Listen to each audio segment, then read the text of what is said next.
Saya mau bertanya gini Mbak, di dalam Ka'bah itu isinya apa Mbak? Tidak ada, itu ruangan. Hah? Apa? Tidak ada, itu ruangan. Kosong? Ya kalau tonggak dan segala macam ada, bukan berarti ruang hampa gitu aja, tapi tidak ada penting seperti ruangan. Bagaimana ruangan tempat musola begitu? Coba bisa ditunjukin enggak kalau kosong? Bukan kosong seperti yang melompong gitu juga, adalah di situ tuh entah apanya, tapi bukan tempat yang harus diisi dengan beras, bukan lumbung padi, bukan tempat berhala juga. Itu kan saya lihat ya video itu kan istilahnya berhimpit-himpitan menuju ke batu Nah itu tersebut. salah itu, sorry, maaf aku potong. Di dalam Islam itu kak, kami diperintahkan afala yataqilun, afala yatadabbaru, afala yatafakkaru. Dalam Al-Quran surah Al-Baqarah ayat 286. Itu salat itu kan ada ajaran katanya waktu nonton ya Edis lah ya, itu tangannya kan ada yang berbeda-beda gitu kan, ada yang diangkat mungkin hanya sebatas bahu, ada yang di atas mungkin bahu atau kayak mana.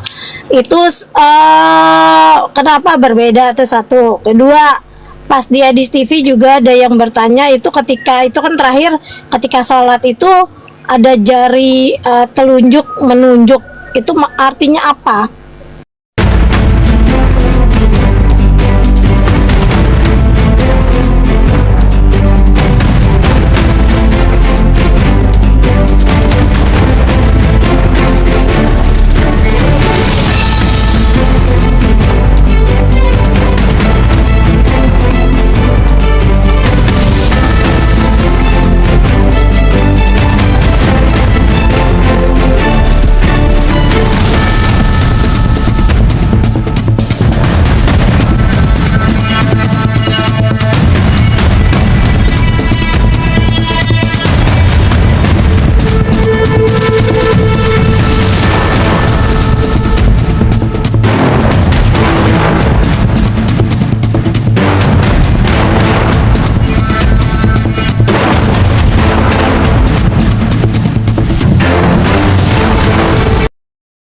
Assalamualaikum warahmatullahi wabarakatuh. Bertemu lagi dengan channel Kristologi Muslim, channel yang akan memperlihatkan diskusi dan debat lintas agama.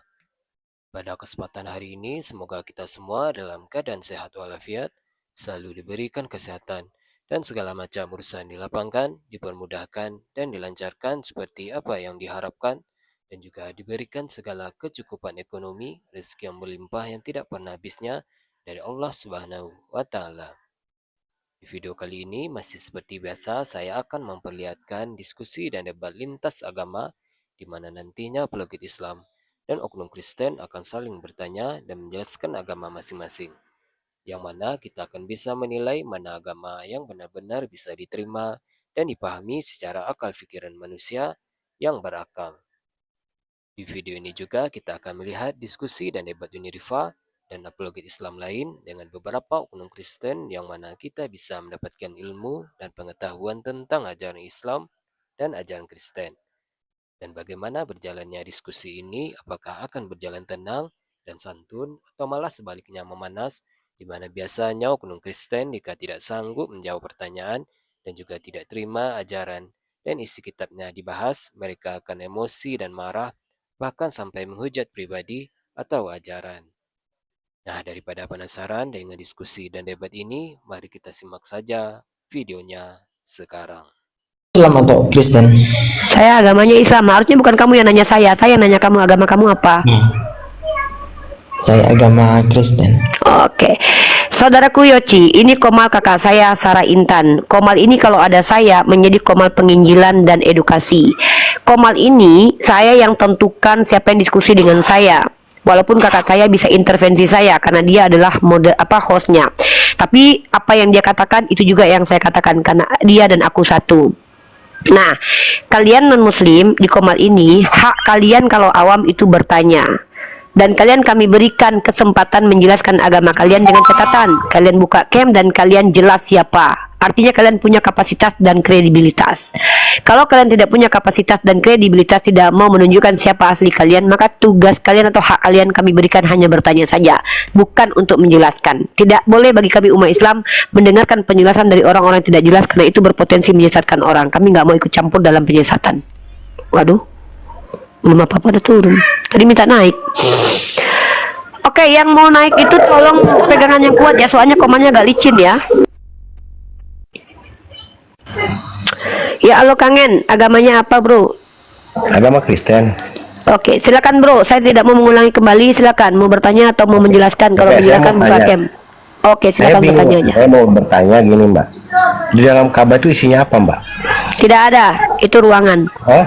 Apa? Tidak ada, itu ruangan. Kosong. Ya kalau tonggak dan segala macam ada, bukan berarti ruang hampa gitu aja, tapi tidak ada penting seperti ruangan. Bagaimana ruangan tempat musola begitu? Coba bisa ditunjukin enggak kalau kosong? Bukan kosong seperti yang melompong gitu juga, adalah di situ tuh entah apanya, tapi bukan tempat yang harus diisi dengan beras, bukan lumbung padi, bukan tempat berhala juga gitu loh. Enggak. Karena itu ruangan. Iya, Apa? bisa dilihat enggak? Oh, yang Anda bisa kok cross check di Google kok foto isi Ka'bah itu. Enggak Mbak, aku pengen Mbak yang tunjukin. Loh, kenapa saya yang harus nunjukin? Saya kan bukan budak siapa-siapa. Saya di sini pengedukasi, Masa- bukan orang yang masa bisa nggak mau nyampein. Mbak agama sendiri Bukan aja nggak Mbak isi mau. Saya itu kan hal yang gampang.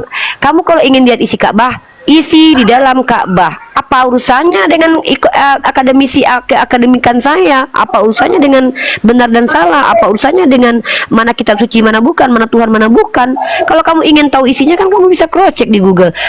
Masa manja sekali kok? Masa saya yang harus lihatkan fotonya? Emang kamu nggak punya HP? Ini kamu bisa naik ke sini nih. Kamu tinggal cross check aja isi di dalam Ka'bah. Itu loh. Kok nyuruh-nyuruh gitu? Di sini tempat edukasi, bukan tempat saya diperintah oleh siapapun, karena saya bukan babu siapa-siapa. Saya di sini penginjil. Penginjil rohani, penginjil lahir batin, penginjil alami, penginjil luar dalam, dan penginjil alam semesta. Ini saya. Tugas saya menginjili, tugas saya membiblosi, tugas saya mendakwahi, tugas saya. Kok saya disuruh-suruh? Buka aja lah isi Ka'bah. Kok repot? Saya bukan pembantu, bukan budak. Saya penginjil. Halo user 274, agamanya apa? Kristen. Kebiasaan nyuruh-nyuruh orang-orang ini ya kak. Kebiasaan memerintah kita mereka ini loh. Pada saya bunda gembalanya di sini. Dia kakak bunda gembala ini. Nggak ngerti kalian itu ya. Kalian itu di sini itu diberikan hak dan kesempatan untuk bertanya. Ya, bertanya saja untuk dapat ilmu. Kalau misalkannya kalian itu mau mengintervensi aku, ya harusnya kalian nafkahi aku dulu. Ya, harus ada kontribusi dulu buat aku. Donatur bukan, menafkahi tidak. Kok nyuruh-nyuruh? Tidurmu terlalu miring, Jenderal. Halo, user. Halo. Udah turun ya. Kalau tidak berani bertanya aja memang menakutkan. Uni Rifani kalau ditanya menakut. Ini baru nih kakak aku juga nih, tapi agamanya Kristen nih. Halo kakak. Halo kakak Rifa cantik. Iya, kenalin dulu sama kakak aku yang cantik juga tuh, namanya Kak Sarah Intan tuh. Sudah kenal sama dia. Udah kenal. Kak Sarah ini kakak Tio ini tuh orang baik, dia Kristen tapi dia teman ngobrol aku juga. Udah kenal. Waktu pertama kali masuk aku dibilang hatinya busuk sama dia, suruh lepas jilbab aku. Terus aku Kok tanya, jahat kali kok Kak Tio sama kakak aku. aku ikutin Bunda Maria. Kok Kak Tio nggak ikutin Bunda Maria pakai jilbab? Janganlah Kak Tio, kakak aku ini lo orang baik dia lo Kak. Orang baik dia. Gitu ya. Cuman dia orangnya tegas. Dia tuh sama kayak aku, kami 11-12. Ya, kami itu sama-sama tegas. Perempuan Islam itu memang tegas. Kenapa? Kami itu nggak mau dijajah. Perempuan Islam itu tidak boleh dijajah. Perempuan Islam itu memiliki kekuatan menyampaikan, memaparkan apa yang mereka pikirkan. Boleh, tidak masalah. Jadi kalau ada yang menjajah pikiran kami, menjajah harga diri kami, kami tegas dan keras. Kakak lihat sendiri aku kayak mana. Kalau orang yang berhak menjelaskan agama di hadapanku itu harus jelas orangnya. Ada kalau dia ngakunya mahasiswa ada di PD Dikti, dia ngaku dosen ada di itu harus ada, nggak boleh sembarangan. Kenapa? kalau kita biarkan orang yang mengaku pintar, mengaku berilmu, tapi ternyata tidak berilmu, bicara banyak, kita membiarkan orang lain membodoh-bodohi umat, nggak boleh. Nah, itu kenapa saya tegas dengan kapasitas kalau menjelaskan. Tapi kalau misalkannya tidak berilmu, boleh tanya sama saya, begitu. Karena memang saya membuka diri untuk ditanya. Bukan berarti saya pintar, tidak. Pertanyaan dari orang-orang Kristen itu membuat saya lebih pintar, maksudnya saya semakin belajar. Kalau saya tahu, saya jawab. Kalau saya belum tahu, saya nggak jawab. Gitu kami umat Islam, Kak Tio. Oke, kita sapa. Kak Tio, ada yang mau ditanyakan nggak? Atau ada yang mau disampaikan? Mau disampaikan hanya boleh siar, yang penting gunakan diksi yang baik dan benar, itu aja. Dan tidak ke trigger seperti katamu, karena nggak ada gunanya kita menyampaikan yang akhirnya kita menghujat, itu doang. Setegas-tegasnya aku Tio botol. udah nggak usah dilihat netizen itu memang gitu. Udah gini loh Kak, ke trigger itu boleh, asal marah itu boleh, itu natur kita, tapi marah yang sesuai pada tempatnya. Aku sangat keras Kak tentang, aku berpihak kepada ilmu Kak. Kalau masalah ilmu pengetahuan yang coba dirusak, diganggu gugat, karena aku belajar capek-capek Pak Zia, terima kasih, capek-capek kami ini belajar, tiba-tiba aku belajar agamaku, tiba-tiba ada orang Kristen bilang agama Islam begini, oh nggak bisa Kak. Apalagi ada orang ngaku dia Kristen, sementara aku udah pernah tanya sama banyak pendeta, aku ngobrol sama pendeta ini pendeta itu, tiba-tiba mereka lebih sok tahu dari aku. Nah nggak bisa gitu loh. Kakak nanti kena ban ini, kakak di mobil loh. Enggak, saya nggak bawa mobil. Di mana itu? Nanti kena ban, Mau jangan cari nampakkan sesuatu. mobilnya. Mau cari sesuap nasi, kan saya nggak bawa mobil. Ya tapi kakak jangan liatin ininya, nanti kakak kena ban. Oh gitu. Iya. Habis Oke, saya halo, Pak bilang, Jani. apa kamu dong? Ya udah, kakak cantik. Oke. Halo Pak Jani, kita sapa dulu ya Kak Tio ya, ini ya. Halo Pak Jani, halo Jani. Assalamualaikum Kak Arifah. Ya, waalaikumsalam warahmatullahi wabarakatuh. Pak Jani, silakan, ada yang mau disampaikan? Enggak, ini kebetulan agama saya Muslim. Cuma agak kaget ketika saya nonton Edis TV itu tentang rob di surah Yusuf itu loh, Kak Arifah. Oke, Bagaimana saya coba jelaskannya. penjelasannya tentang rob di surah Yusuf versi Islam kalau umat Muslim yang bertanya gitu. Saya jawab tentang kata rob saja. Rob itu secara etimologi artinya adalah pemilik dan pemelihara.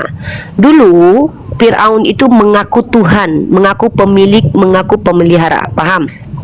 Ya.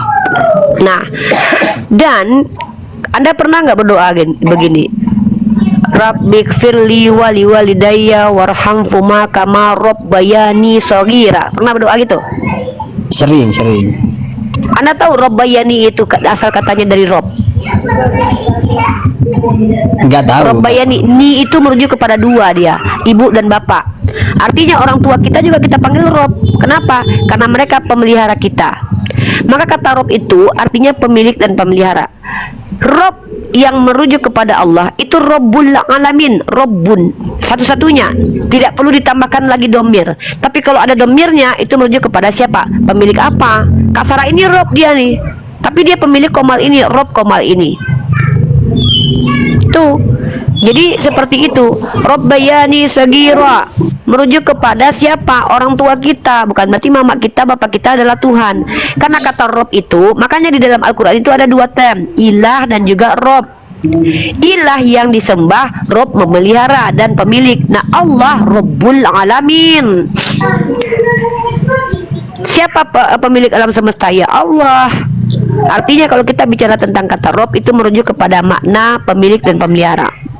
Berarti berapa Rob? Banyak.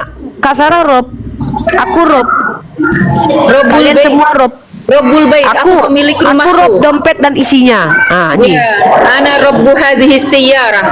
Aku pemilik dari Ana rabbu hadhil laptop. Bukan begitu Kak Arifah, saya kebetulan lulusan sebuah pondok pesantren.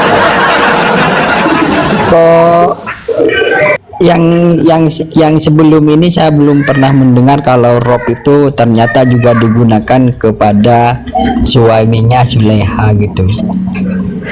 Lah, Jadi pikiran masa saya berarti itu kalau gini Bang, gitu, bentar. Kalau Anda tidak pernah mendengarkan itu, berarti bukan salah saya dan Kak Sarah, tapi Anda nggak pernah baca Quran, itu aja. Berarti itu permasalahannya bukan ada pada diri kami, bukan ada pada Al-Quran, tapi Anda yang salah karena nggak pernah baca Al-Quran tentang ayat itu. Ya sudah. Makanya Anda belajar dulu, baru Anda kemudian nengok Komal Kristen. Makanya banyak orang yang terguncang karena ketidaktahuannya tentang agama Islam, tiba-tiba mendengarkan framing dari Oten. Nah, itu kenapa dalam Islam itu tolabul ilmu itu fardu. Nah, mungkin Anda selama ini sudah belajar tapi mungkin kurang, maka belajar lagi di pondok pesantren, baca seluruh Al-Quran biar Anda tahu kata rob itu juga dibersematkan kepada Fir'aun, begitu ya, atau majikannya Nabi Yusuf. Udah ya Bang Jani ya, di sini tempat dialog lintas agama, bukan tempat pendalaman tafsir Al-Quran atau pendalaman ilmu fikih, karena saya ini bukan ustazah, calon ustazah alias bunda gembala. Oke Bang Jani, ada lagi yang mau makasih. disampaikan? Ya, makasih Kak Rifa. Oke, kita blokir dulu akun penghujatan ini ya. Semoga Allah mengampuni kita semua melihat membaca penghujatan ini ya. Nauzubillah min dzalik. Oke, terima kasih Bang Jani. Oke, yang naik itu kalau non muslim bertanya saja. Katio, ada yang mau ditanyakan? Kalau ada yang mau disampaikan, silakan. Saya mau nanya nih sama Rifa. Boleh, bagus nih. Itu kan saya kan baru baca tuh bahwa tentang Hajar Aswad tuh, ya kan? Hajar Aswad itu kan perintah dari Nabi Muhammad ya. Enggak, Nabi kami tidak memerintahkan mencium batu Hajar Aswad. Nabi kami mencontohkan mencium. Artinya apa? Nabi tidak mewajibkan. Kalau perintah itu wajib nanti Kak. Misal, ciumlah batu Hajar Aswad. Itu nanti jadi kewajiban. Tidak, Nabi kami mencontohkan menciumnya. Kami mengikuti gitu, itu aja. Oh begitu. Nah kalau berarti kalau bisa hanya mencontohkan, kenapa orang-orang banyak pergi ke sana? Dan saya bacanya sih di Google, dibilang katanya kalau mencium batu Hajar Aswad itu bisa menghapuskan dosa kita. Emang Jangan mencium batu Hajar Saya Aswad 16 tahun Kak. di Saudi, saya bolak-balik tiap pekan, nggak tahu udah ratusan ribuan kali gua umroh, belum pernah sekalipun cium Hajar Aswad. Ya karena itu Dan tidak itu prioritas. tidak termasuk kalau kita umroh terus kita nggak cium Hajar Aswad, batal nggak umrohnya Kak? Nggak batal karena itu tidak termasuk rukun dan syarat umroh. Enggak. Jadi kalau kayak kita sholat kalau nggak wudhu nggak batal gitu loh. Kalau nggak wudhu ya batal, nggak sholatnya nggak sah kayak gitu. Jadi Hajar Aswad itu hanya kebaikan. Termasuk Umar bin Khattab juga mengatakan kalau bukan karena Rasulullah yang mencontohkan, kita tidak akan menciumnya. Yang menghapus dosa adalah Allah. Kalau itu kan hanya kebaikan gitu loh Kak Tio. Amal-amal karena perbuatan itu Kak.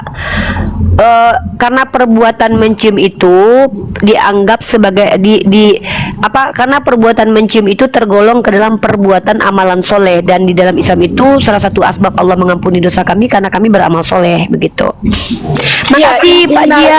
Hasanata yudhibna sayyiat. Sesungguhnya kebaikan menghapus kejelekan. Innal hasanata yudhibna sayyiat. Itu ayatnya. Allahu Akbar. Gitu loh Kak Tio ya. Semoga Kakak paham. Jadi kami tidak mengkultuskan batu Hajar Aswad. Dulu batu Hajar Aswad itu pernah hilang Kak. Terima kasih, jazakallah khairan katsiran. Jazakumullah khairan katsiran Pak Dia. Gitu Kak Tio sayang ya. Jadi kami tidak pernah mengkultuskan yang namanya batu Hajar Aswad, karena kata Umar Ibnu Khattab, engkau hanyalah batu yang tidak bisa berbuat apa-apa. Kalau bukan karena Rasulku menciumnya, maka aku tidak akan menciummu. Begitu. Wallahu a'lam bishawab. Boleh tahu kebaikan, kan kalian bilang kebaikan, namanya kebaikan itu kan misalnya nih ada orang susah kita bantu dengan mungkin kasih makan atau apa, terus kebaikannya apa kalau boleh tahu? Oke, tolong didefinisikan baik dan benar. Baik dan benar itu beda. Baik itu subjektif. Menurut Kakak Tio, ya, menurut Kakak Tio, misalkannya gini nih. Menurut Kakak Tio, mencium batu Hajar Aswad itu tidak baik. Tapi menurut saya baik. Kenapa? Dengan mencium batu Hajar Aswad, saya mengingat Nabi saya percaya batu Hajar Aswad itu kan kami percaya bahwa itu batu surga, batu dari surga, membuktikan bahwa surga itu nyata adanya. Ini ada batunya. Artinya kami percaya ketika Allah kami mengatakan surga itu nanti bentuk fisik, ya ini bentuk fisik karena kami ada batunya gitu loh. Dipercaya dalam keyakinan kami. Banyak kebaikannya. Kami jadi mengingat Rasul kami, perjuangannya. Kami mengingat bagaimana janjinya surga. Kami mengingat bahwa kami kesini tidak menyekutukan Allah dengan batu ini. Banyak kebaikannya, karena baik itu subjektif. Karena kebaikan itu bagaimana pandangan kita. Tapi segala sesuatu yang baik belum tentu benar. Nah, kenapa mencium batu Hajar Aswad itu benar pada akhirnya? Karena itu mencontoh Nabi kami. Karena perintahnya dalam Al-Quran, Nabi Muhammad itu suri tauladan. Maka kami dibenarkan, karena kami punya perintah, ikutilah Nabi kalian, karena dia suri tauladan.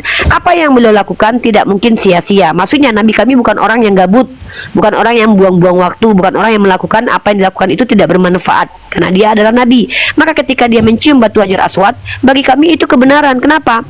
Karena dengan mencium batu Hajar Aswad, kami membuktikan bahwa kami nanti ke Mekah, salah satu kebaikannya adalah kami tidak mencari batu Hajar Aswad. Kami menciumnya ya kalau dapat cium ya boleh, enggak. Sayyidah Aisyah tidak mencium batu Hajar Aswad ketika diajak. Ini saya kasih datanya. Ada waktu itu Sayyidah Aisyah, beliau kalau tidak salah itu sedang berada di ini ya. Lalu beliau diajak untuk mencium Hajar Aswad. Beliau tidak mencium Hajar Aswad. Kalau Hajar Aswad ini adalah Tuhan, nggak mungkin Sayyidah Aisyah nggak mencium nih. Jadi Sayyidah Aisyah tidak mencium nih. Nih, saya kasih kamu data ya Kakak Tio ya. Bukti kalau batu Hajar Aswad itu batu biasa. Nah, kalau masalah kebaikan itu subjektif ya. Nih. Ya, baca nih. Beranjaklah wahai Ummul Mukminin, mari kita mencium Hajar Aswad. Aisyah radhiyallahu anhu menjawab, engkau saja yang pergi itu. Sayyidah Aisyah saja nggak ikut-ikutan mencium. Kenapa? Ya karena itu nggak wajib, nggak terlalu penting. Yang penting itu adalah melakukan yang wajib. Apa yang wajib? Ada 5 rukun yang wajib, namanya rukun Islam. Ya, itu baru wajib. Nah, kalau yang sunnah ini dilakukan berpahala, nggak dilakukan rugi. Masa cuman mencium batu Hajar Aswad aja menghapus dosa kami nggak mau, kan rugi kali saya.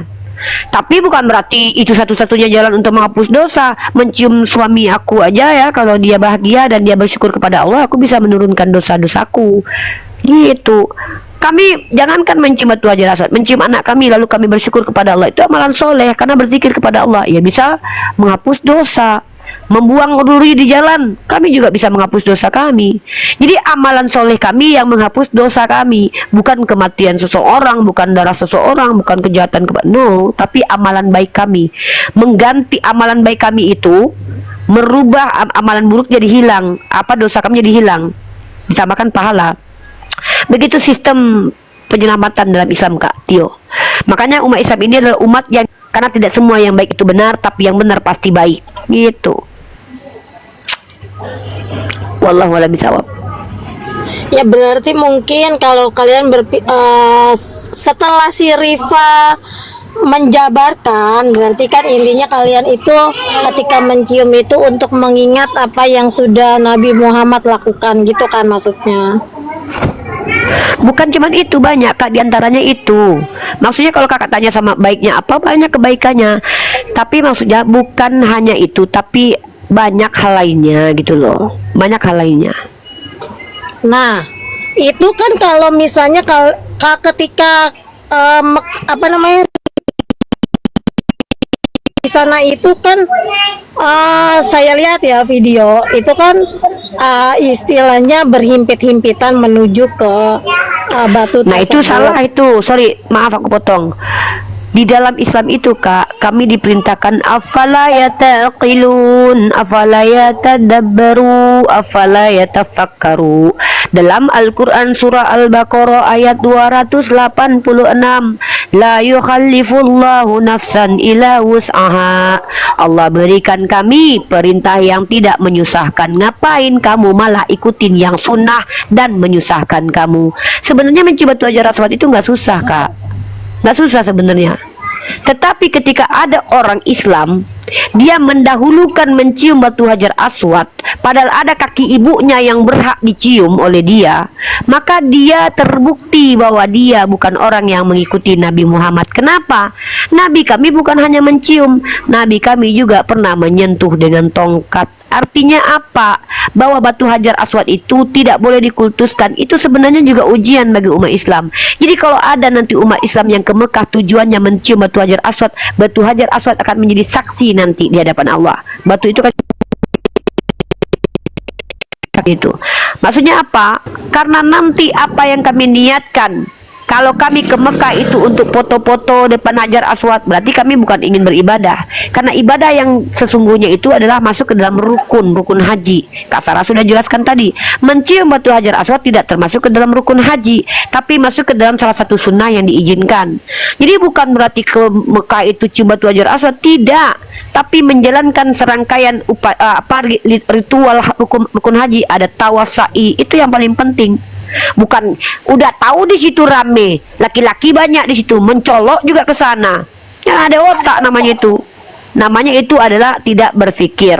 Jadi ngapain kita ini Kak ya? Sedangkan sholat aja Kak ya, kami itu ketika berperang sholatnya, kami boleh tidak mengikuti rukun yang sesungguhnya loh. Contoh, ada itu aturannya tuh, ada urgensinya. Juru berpikir kami. Bahkan kami tidak boleh. Udah tak ada orang misalnya udah tahu sholat di atas kapal, ombak lagi gede misalnya, sengaja biar apa, mungkin biar dilihat hebat, mungkin bisa jadi di sholat itu dia celaka. Kenapa? Karena dia bukan sholat untuk Allah, tapi sholat untuk biar terlihat hebat. Ada juga orang berperang, udah tahu di situ markas serigala, masuk nggak bawa senjata, matilah dimakan cacing, maka belum tentu dia mati syahid, mati jahil, bisa jadi mati jahil.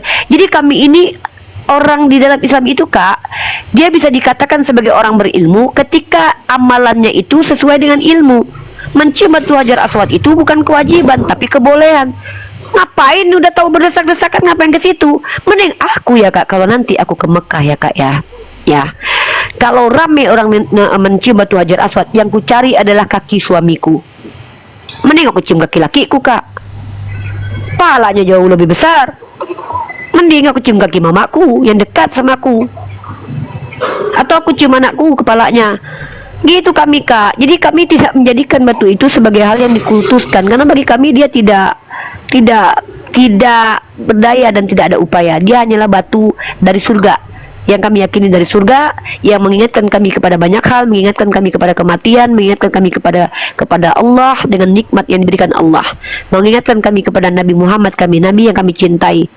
Bayangkan loh Kak ya, bayangkanlah Kak, kami sangat mencintai Nabi kami. Ada tempat yang pasti kami ketahui bahwa Nabi kami pernah mencium tempat itu. Nih ya, tempat itu pernah bibir Nabi kami diletakkan di situ. Bayangkan bekas tempat cium Nabi kami itu. Bagi kami itu bukan karena kami kultus batunya. Nabi kami pernah mencium batu itu. Batu itu kami tuh rindu dengan Nabi kami Kak. Tapi kami nggak sejaman dengan beliau. Makanya kami disuruh berselawat. Tapi Allah tahulah hati kami ini. Orang yang sangat mencintai Nabi kami ini pasti ingin bertemu di dunia dengan Nabi kami. Nggak bisa. Maka apa wasilahnya? Yaitu tadi tempat bekas beliau mencium itu. Bayangkan ini dulu batu 1500 tahun lalu pernah dilihat Nabiku, pernah menjadi saksi hidup Nabiku. Nabiku pernah memegang ini, Nabiku pernah mencium ini, batunya masih ada, batunya masih ada. Aku menciumnya kembali tepat di tempat Nabiku mencium. Itu bentuk cintaan kami, bukan batunya ngapa-ngapain. Kalau Yesus ada tempat disalib di mana Kakak tahu? Di mana dilahirkan tahu? Rumahnya, tempat duduknya tahu? Kalian yang katanya mencintai Yesus, tahu kalian di mana dia? Nggak tahu, karena nggak ada. Tidak ada satupun benda arkeologi peninggalan Yesus. Makanya banyak para ulama itu yang ini gelasnya Nabi, ini rambutnya Nabi. Walaupun aku nggak percaya, tapi kalau batu Hajar Aswad itu dipalidasi. Kenapa susah untuk dikatakan itu bukan batu Hajar Aswad? Karena itu secara banyak, secara mayoriti gitu loh, disepakati bahwa itu batu yang pernah dicium oleh Nabi. Kalau sepatu, sendal, pedang segala macam ya harus di ini dulu, aku nggak gampang percaya gitu loh. Tapi kalau batu, lagi pula aku kalau nggak cium batu itu nggak apa-apa kok, nggak masalah. Gitu ya Kak Tio. Silakan pertanyaan selanjutnya. Oke, Kalau ada berarti intinya ya kembali lagi orang apa sih namanya memahami ajaran tersebut, tergantung, berarti kan tergantung setiap orang untuk memahami ajaran apa yang sudah diajarkan, kan begitu kan. Kalau saya dengar kamu itu tadi menjabarkan, ya kan? Kalau pemahaman kami memang berbeda, tapi perkara ajaran yang fundamental kami nggak beda Kak. Bahwa batu itu adalah makhluk yang tidak berdaya, itu tidak ada perbedaan antara kami. Tidak ada satupun umat Islam yang mengatakan bahwa batu itu adalah Allah, batu itu memiliki ini, nggak ada. Terima kasih Pak Jia, Masya Allah. Jadi gitu ya Kak, tidak ada perbedaan. Tapi kalau kakak bicara tentang bagaimana kami mengambil hikmah, karena batu itu banyak. Kak Sarah punya hikmah tersendiri, saya punya batu makhluk loh. Nicholas Haryoko, makhluk itu artinya ciptaan dek, ya bukan batu yang bernyawa aja. Kipas itu makhluk dek. Ya ini naik, Nicholas mungkin nggak tahu itu. Kita lihat dulu kata makhluk ya. Nicholas kalau mau naik sekali, Masya Allah. Aduh, apa itu? Cantiknya aku ya. Nih. Jadi makhluk itu bukan hanya yang hidup dan bernyawa ya dek, tetapi ciptaan. Nah ini ya, makhluk itu artinya dalam KBBI apa nih? Batu itu makhluk. Batu makhluk, buku makhluk. Ya, yang Khalik hanya satu, yaitu Allah Azza wa Jal. Ya ini dia ya. Makhluk itu dalam KBBI artinya apa? Nih, sesuatu, aduh, nampak lagi. Nah, makhluk itu sesuatu yang dijadikan atau yang diciptakan tuh. Ya, ciptaan ya, makhluk itu ciptaan. So, yang Khalik hanya Allah. Tidak ada. Ada dua makhluk dan Khalik. Nah, ada dua esensi di alam semesta ini, makhluk dan Khalik, pencipta dan ciptaan. Tapi harus dipahami, pencipta punya sifat, ciptaan punya sifat, bahkan ketiadaan pun punya sifat. Sifat bukan entitas yang eksis sebagai sesuatu ada, tetapi itu melekat pada yang disifati. Nah, pahami itu dulu. Siapa Nicholas ya dek? Ini Nicholas ini udah lama nggak hadir nih. Mungkin begitu. Silakan. Saya sapa dulu. Ada Times Square, Muslim non Muslim.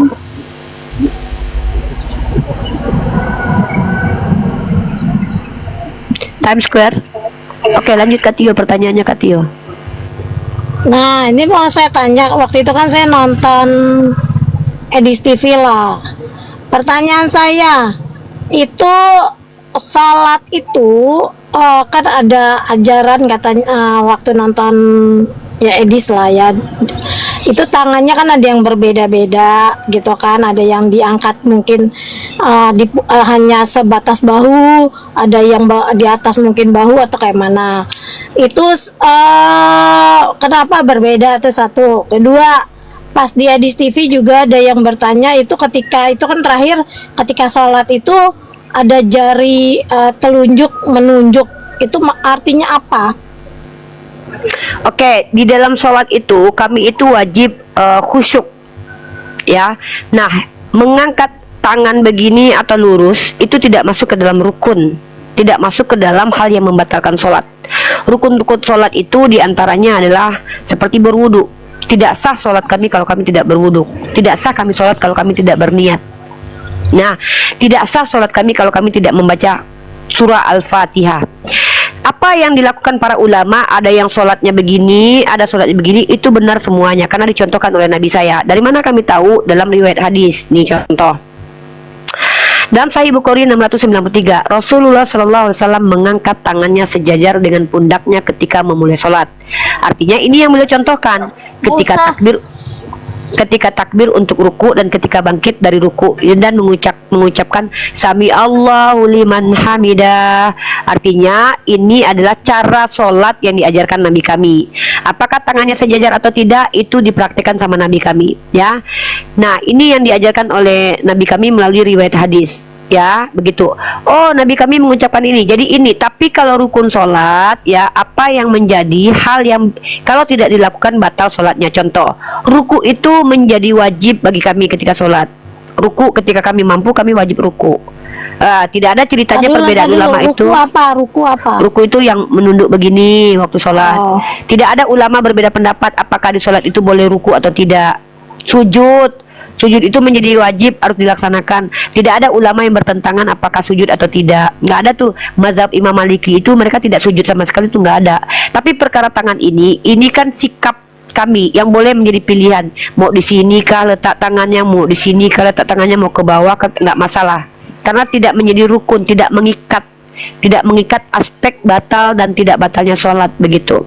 Karena dalam Islam sendiri kami punya ilmu yang disebut dengan fikih untuk merumuskan semua mana yang masuk rukun, mana yang masuk ke dalam sunnah. Dan itu tidak menjadi kami batal sholat. Kalau seandainya ada yang begini, tidak batal sholatnya. Ada yang begini, tidak batal sholatnya. Kecuali dia lakukan, misalnya dia begini misalnya. Ini nggak diajarkan sama Nabi kami nih. Masa sholat pas begini nggak ada. Ya, Allahu Akbar. Itu lain itu bikin-bikin itu. Tapi kalau begini, Nabi kami ajarkan. Begini, Nabi kami ajarkan dari sini, nggak masalah. Karena dicontohkan semuanya gitu loh. Seperti itu kakakku. Bukan yang terakhir itu loh Rifa, yang ketika habis selesai itu kan ada menunjuk. Kalau Kak Sarah jangan keluar dari ini Kak Sarah. Oke. Masih jalan kita ya. Kak Sarah, tes masih ada ya? Kak Sarah. Bentar nih Kak Sarah nih kepental takutnya nih. Masih kedengaran nggak teman-teman? Oh masih kedengaran suaraku. Tes bentar. Oke. Jadi begitu teman-teman ya. Kami itu kan diperintahkan bersikap seperti apa ketika sholat Kak Tio. Paham ya? Jadi kami mencontoh. Nanti hikmahnya kami akan mendapatkan ketika kami mengerjakan. Tapi kalau alasannya adalah kami mengikuti sholatnya Nabi. Artinya kami tidak boleh menambahi, melakukan gerakan yang dilarang, yang tidak pernah diajarkan Nabi kami. Kami ini sami'na wa ta'na. Nanti kalau ditanya gunanya untuk apa, ya sama. Nanti tanya sekalian lah apa gunanya naik haji, apa gunanya sholat, apa gunanya itu. Nanti secara esensi artinya adalah kami diperintahkan beribadah kepada Allah. Itu salah satu bentuk ibadah kepada kami. Nah banyak orang yang mengatakan, kalau kita gini kan kita lagi bicara tuh asyhadu alla ilaha illallah. Jadi kami menyatakan sikap bahwa Tuhan itu satu. Kan kami pas menunjuk itu mengatakan bahwa Tuhan hanya satu gitu loh. Itu sikap kepada Allah, sikap sempurna ketika sholat. Yang apa namanya, yang kalau misalkannya tidak misalkannya ada yang misalkannya digoyangkan tunjuk enggak, ya kalau seandainya ada dalilnya silahkan. Kalau nggak ada dalilnya saya nggak terima. Kenapa? Kami itu berdiri di atas dalil amalannya.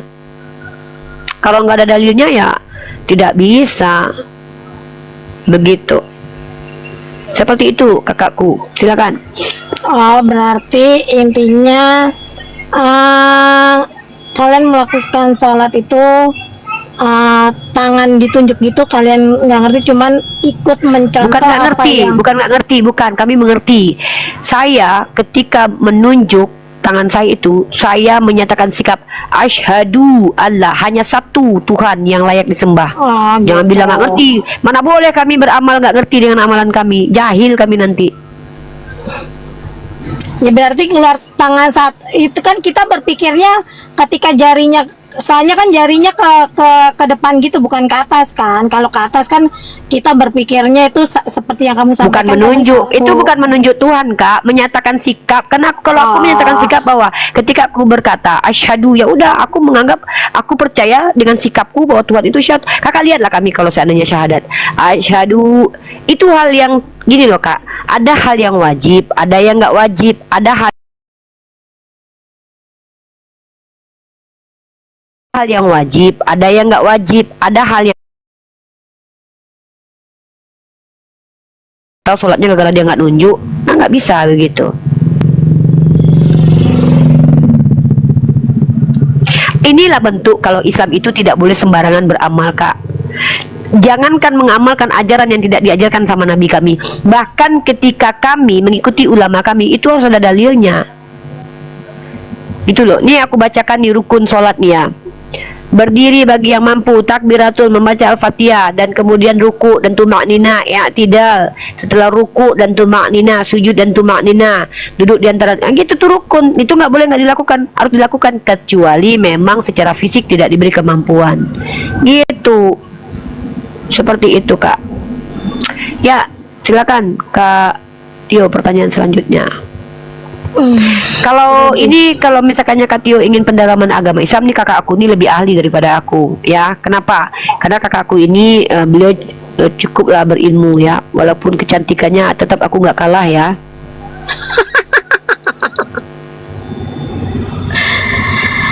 Kenapa lagi ini? ya? Lagi nyetir, jadi nggak bisa komen. Lagi nyetir, silakan dilanjut. Ya apalagi yang mau kakak tanya? Nanti kakak masuk aja ke komal dia. Mana tahu tadinya kalian bertengkar kayak kita berdua terus berteman. Kak Tio ini baik, tapi ingat, kakakku ini, Kak Sarah ini lebih galak daripada aku. Kalian belum tahu aja, dia tukang cakar ini. Dia kalau kalian menantang-nantang dia, oh, dilumat kalian sama dia. Aku aja takut kalau dia udah marah. Tuh, kakakku tuh gitu orangnya. Kami ini Islam, perempuan-perempuan Islam ini akhlak kami tegas dan keras kepada orang yang tidak layak untuk dibaiat. Itu kami itu. Kenapa? Karena kami perempuan Islam. Kami boleh angkat pedang, kami boleh berperang loh. Sayyidah Aisyah itu pernah berperang dia. Jadi artinya kami diizinkan membela kemuliaan kami sendiri gitu. Nggak boleh kami merendahkan diri kami di hadapan orang-orang yang merendahkan kami, nggak boleh. Kami, Allah mencintai kami, Allah tidak menginginkan kami itu terhina dan teraniaya. Makanya Allah berikan izin kepada kami untuk membela diri gitu loh. Dengan cara apa? Bersikap tegas gitu. Seperti itulah sekiranya kakak Tio. Ntar aku yang di YouTube sebentar kita cek dulu ada apa di room Iqbal. Katanya aku disuruh masuk ke sana ya. Kita cek dulu ada siapa di roomnya Iqbal. Kita lihat dulu. Oh, ada Bang Ardiansa. Next ya, nih saya ada kegiatan penting nih. Didoakan supaya sukses. Sukses buat Kakak Tio, kita semoga semua. sehat, semoga sukses, semoga tambah kaya. Nanti kalau udah kaya traktir aku sama Kak Sarah makan lobster ya. Nih gue lagi di Muara Baru nih. Ika, nanti kita ketemu lah di Jakarta. Nanti aku sama Kak Sarah ditraktir dong, kita makan lobster deh. Tean juga nggak apa-apa deh. Wah, apa Kak Tio? Gampang. Ini lagi di Muara Baru, lagi mau. Mudah-mudahan bisnisnya tembus kan. Wah, tender nih ya. Aku semoga Kak Tio ini tendernya berhasil. Nanti biar aku dapat traktiran lobster sama Kak Sarah di Muara Baru. Aduh, gampang kalau lobster ini tembus itu Aku tiap malu bulan sekarang. 50 jeti. Ih, keren kakak gue. Pokoknya Kak Tio sehat-sehat terus. Kak Tio juga jaga kesehatan. Jangan Kak Tio sering berkumpul dengan orang yang menghujat Islam. Nanti Kak Tio ke bawah-bawah.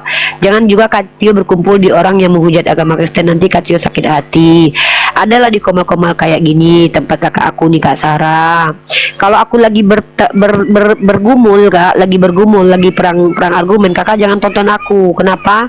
Kakak tidak akan tahan mendengarkan diksi tamparanku kepada teman-teman kakak penghujat. Kalau kakak ingin melihat aku dalam keadaan kalem ya, kita ngobrol-ngobrol di sini boleh, di roomnya Kak Sarah boleh gitu. Oke Rifa, semangat, semangat buat Keren Sarah banget, juga. Kakak. Sukses selalu buat Siap. kita. Ciu. Dadah nih kakak. Dah. Kak Tio ini orang baik teman-teman ya. Dia orang baik. Dia bukan pendebat pendialog lintas agama, tapi dia salah satu saudari kita Kristen yang harus kita sikapi dengan adil ya. Maksudnya kalau dia tidak bersikap zolim kepada kita, haram bagi kita untuk mengganggunya. Karena Rasulullah mengatakan dalam riwayat hadis, barang siapa yang bersikap zolim kepada kaum kafir zimmi yang membuat peraturan mengikuti perjanjian dengan kita, maka Rasulullah akan menjadi penentang orang itu. Tapi kalau kita bersikap adil, maka itulah perintah Allah Subhanahu wa taala di dalam Al-Qur'an dalam surah Al-Mumtahanah ayat ke-8, tidak terlarang berbuat baik kepada mereka selagi mereka tidak memerangi kita. Tapi ketika kita sudah diperangi dan kalian diam, itu hak kalian, tapi jangan suruh aku diam, karena selagi lidahku masih diizinkan untuk mematahkan argumen penyesatan, aku akan gunakan lidahku untuk mematahkan hal itu. Nanti kena banned. Rifa mau ke roomnya Iqbal. Enggak, aku mau tidur. Gara-gara kakak aku jadi nggak tidur siang kan. Ya udah nggak apa-apa lah deh, bukan gara-gara aku, karena Allah niatnya. Ya nggak karena Allah, Nggak apa-apa, karena Allah. aku Tapi nyetir. gara-gara Nih, ini Rasid bentar lagi keluar. Aku mute aja. Kalau Rifa mau ngomong silakan Iya. ya. Nggak usah. Iya, nggak usah lah, biar udahlah seru, di biar sini seru. dulu. Di sana sudah ada Ardiansa. Jadi Kak Sarah, yang perlu Kak Sarah ketahui, jangan kakak naikkan penghujat kalau nggak ada apologet di komal kakak. Kalau kakak nggak mau mengikuti apa yang kusarankan, lu dan gue Oke, siap. Tapi kalau Kristen biasa kayak tadi, dia kan sama kakak baik. Kenapa? Karena dia tidak mendapatkan tamparan-tamparan tentang Bible-nya sama kakak. Dia mendapatkan wawasan Islam. Nggak apa-apa, kakak sama dia naik, biar aja aku yang berantem sama dia. Tapi kalau kakak naikin penghujat Kristen yang memframing, mengadu domba kita, itu nanti Ya, netizen udah sakit gue hati. tampar juga lah deh. Udah gue sikat juga orang kayak gitu, kurang ajar. Siapa mereka? Gue tampar. Iya. Gitu. Bener kata Rifa, Kak Sarah kalau udah marah lebih galak dari Rifa. Lebih galak Betul dari itu. gue. Belum ada satu lagi Cebi. Si Cebi lebih parah lagi. kami adalah tiga, kami ini sebenarnya kalau boleh jujur secara filosofi kami bertiga itu adalah Wonder Woman sebenarnya. Jadi dulu kami diutus oleh Zeus. Awas Rifa, Rifa awas kelewatan lu. Udah Berbohong selesai. gitu ya. Jangan Itu berbohong narasi. Ya itu berbohong. Enggak, sebenarnya Kak Sarah ini siluman ini teman-teman, siluman berubah. Dia tuh kalau malam-malam berubah jadi rubah. Secara filosofi loh Kak, itu filosofi Kak. Kakak itu kan rubah ekor 9 tuh. Jadi kakak itu kalau malam tuh berubah jadi ekornya jadi 9. Kalau si Cebi kan siluman ini, dia siluman kelinci. Kakak kan siluman rubah, si Cebi siluman. Sebenarnya Kak Sarah ini siluman teman-teman.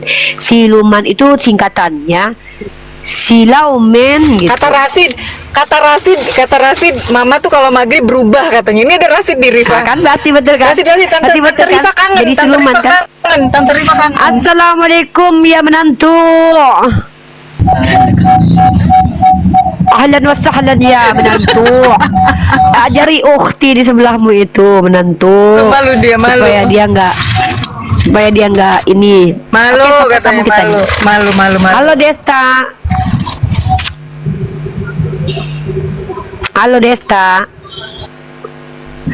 Ya, dengar teman-teman ya, roh yang menjelma menjadi manusia memiliki kekuatan luar biasa disebut siluman. Manusia yang memiliki kekuatan karena genetik disebut dengan mutan. Anak dewa dari hasil kawin silang dengan manusia disebut titan. Kalau Tuhan jadi manusia disebut tuman. Tuhan ke manusiaan. No. Jadi begitu. Jadi ikhwah yang ada dimanapun berada, model tempur itu model yang bukan model berdakwah, tapi model cabut bulu oten. Jangan kalian bilang Uniripa kalau lagi berdebat yang lembut. Mana ada Nabi Muhammad mengajarkan perang itu tusuk trot, nggak ada. Kalau berperang itu ya dengan ketangkasan sap suntini hajar suntini ya mak lampir gitu. Mana ada kita perang argumentasi berlemah lembut, namanya perang argumentasi ya. Perang argumentasi itu apa? Kita mendebat mereka yang menyesatkan, katakan tidak kepada kesalahan yang mereka bawa. Wala talbisul haqqo bil batil, jangan campurkan yang hak dengan yang batil. Kok Tuhan manusia adalah Tuhan kok pula 100% lu pikir apa tuman Tuhan ke manusiaan gitu. Jadi tidak bisa saudaraku kita itu membiarkan orang-orang awam terkait tentang agamanya menjelaskan agamanya. Kata Rasulullah Sallallahu Alaihi Wasallam, ini kata Rasulullah kita ya. Rasulullah Sallallahu Alaihi Wasallam bersabda, ini atsar deng.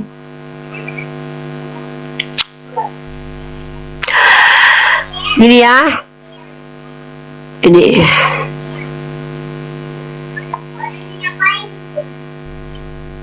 Bentar ya. Tidak perlu membaca, tidak perlu kita itu bertanya tentang Allah kepada ahli kitab, karena kitab yang mereka punya itu sudah bercampur. Oke teman-teman, kalau moderator, kalau penghujat kayak gini nih nama dia sudah menghujat, di blok ya, tidak perlu dikasih tempat, karena kita tidak mau termasuk orang yang ikut menghujat nabi kita. Dan buat teman-teman muslim dan muslimah, kalau Kristennya di situ santun, mereka tidak menyerang, jangan dihujat Tuhannya. Sedih teman-teman, menerima kenyataan Tuhan pernah diseret, sedih secara naluriah, tapi faktanya itu ada.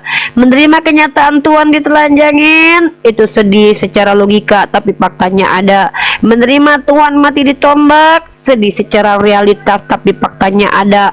Menerima kenyataan Tuhan naik keledai aja dibantuin, sedih secara fakta, sedih secara realitas, tapi faktanya ada. Menerima Tuhan pernah netek, itu hal yang sangat sedih secara rasional, secara naluriah, tapi faktanya ada. Menerima Tuhan itu pernah ata mama papa gitu ya, belajar ya, sebelum belajar dia ummi dulu ya, itu sangat sedih secara naluriah, tapi pada faktanya ada. Menerima Tuhan pernah 9 bulan nongkrong dalam rahim perempuan yang nggak ngapa-ngapain, itu sesuatu yang sedih secara naluriah, tapi itu faktanya ada. Jangan diulang-ulang saudaraku, kasihan mereka. Sudah pernah menerima Tuhan yang babak belur, Tuhan terkutuk di tiang salib. Rasid Sudah banyak- senyum-senyum. Rasid senyum-senyum. sudah banyak kesulitan yang mereka hadapi. Tuhan, mereka sudah menderita. Masa kalian tambah penderitaan mereka dengan mengembalikan fakta-fakta yang ada di kitab mereka? Selama ini mereka sudah menghilangkan kegundah-gundahan itu dengan bernyanyi di gereja. Mereka hilangkan fakta-fakta yang ada. Mereka bernyanyi di gereja, menenangkan dirinya yang berpura-pura tenang, mengklaim bahwa mereka masuk surga. Tapi ketika ditanya, wahai saudara Kristen, benarkah engkau masuk surga? Mereka menjawab, betul, kami sudah ditebus. Lalu kita tantang mereka, kenapa kau nggak mati aja? Maka mereka akan menjawab, jadi begini, pada mulanya firman bersama Allah. Allah itu adalah firman. Jadi begini, akan berputar dari Golgota sampai Yerusalem ke Arab Saudi, kemudian nyampe di Padang sampai Papua, kembali ke Golgota. Begitulah saudara kita Kristen. Jangan kita sakiti lagi. Biarkan mereka mengimani Tuhannya itu adalah Tuhan yang Jadi orang Kristen itu banyak berdusta dalam segala hal. Contoh seperti si Inces ini ya. Manalah ada pula akun bernama Inces. Di sini tertulisnya, saya Inces, namanya Inces. Saya Muslim tapi tidak percaya si Mamat. Terus kau bilang, kau pikir kami percaya gitu?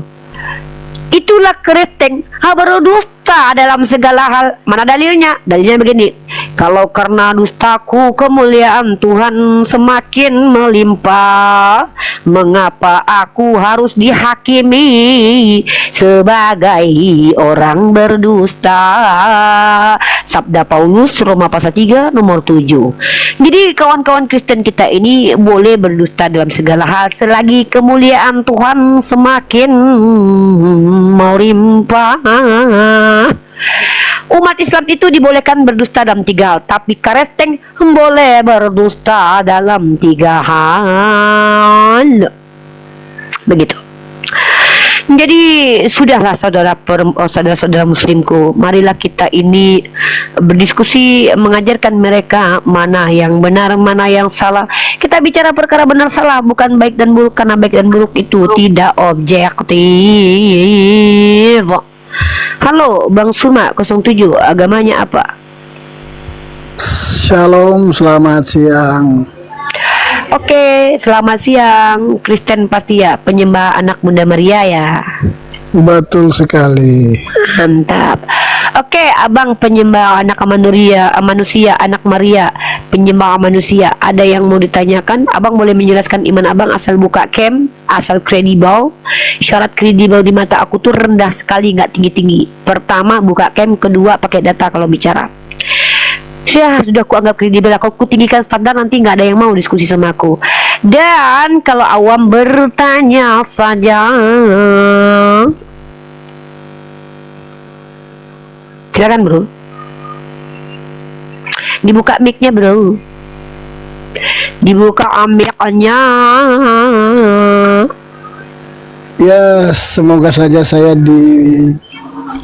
kasih lama-lama di sini. Yang penting jangan menghujat kan, tidak masalah. Kita diskusi aja, tidak masalah. Boleh 1001 pertanyaan untuk Anda.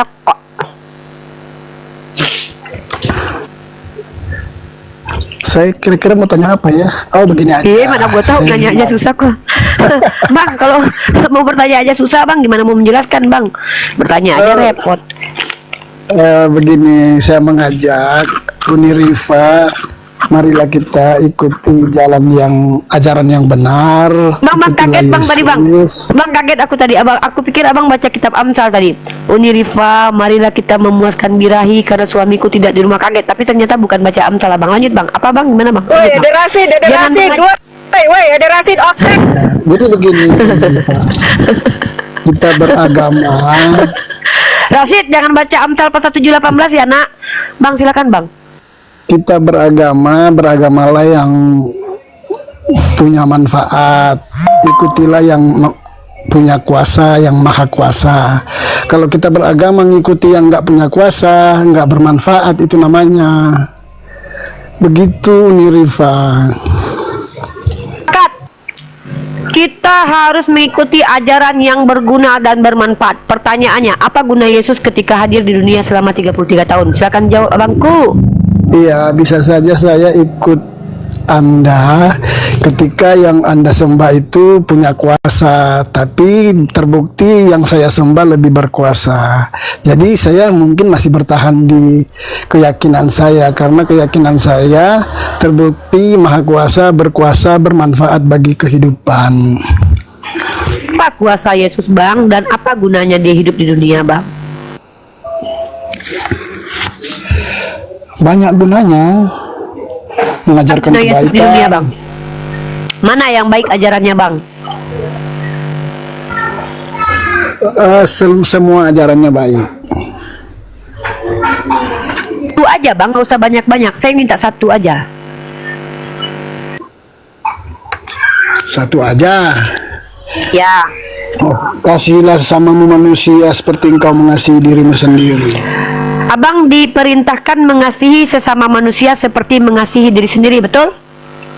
Betul sekali. Bagaimana cara mengasihi diri sendiri menurut Kristen? Setahu saya, di Kristen itu diperintahkan pikul salib, membenci diri sendiri, mengingkari diri sendiri. Contoh, barang siapa yang tidak membenci bapaknya, ibunya, keluarganya, dan bahkan dirinya sendiri tidak bisa jadi pengikutku. Kata Yesus, jangan melawan orang yang jahat kepadamu. Artinya disuruh zolim sama diri sendiri. Kata Yesus lagi, apabila ditampar pipi kiri, kasih yang kanan.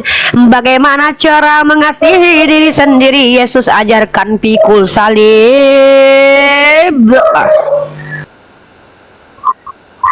Saya mau jelaskan, Uniriva udah jelaskan, sangat jelas lagi Uniriva menjelaskan. Terima kasih Uniriva Mana sudah dari menjelaskan bagaimana segala cara kebaikan. mengasihi diri sendiri? Ya, silakan.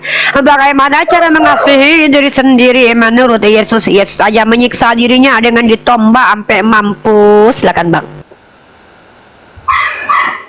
Dia kan ditombak sama tentara Romawi, bukan dia sendiri yang menombak dirinya sendiri.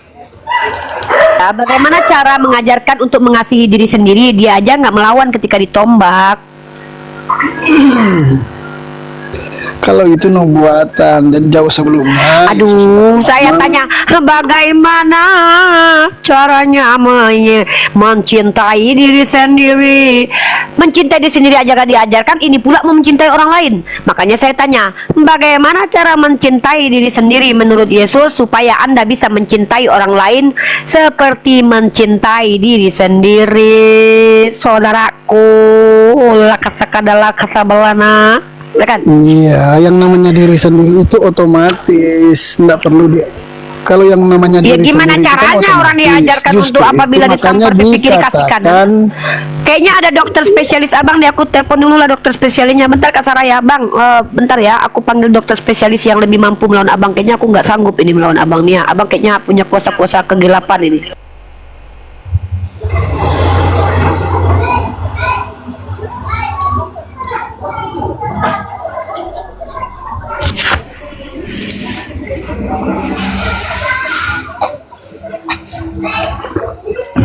Guys, bentar ya bang.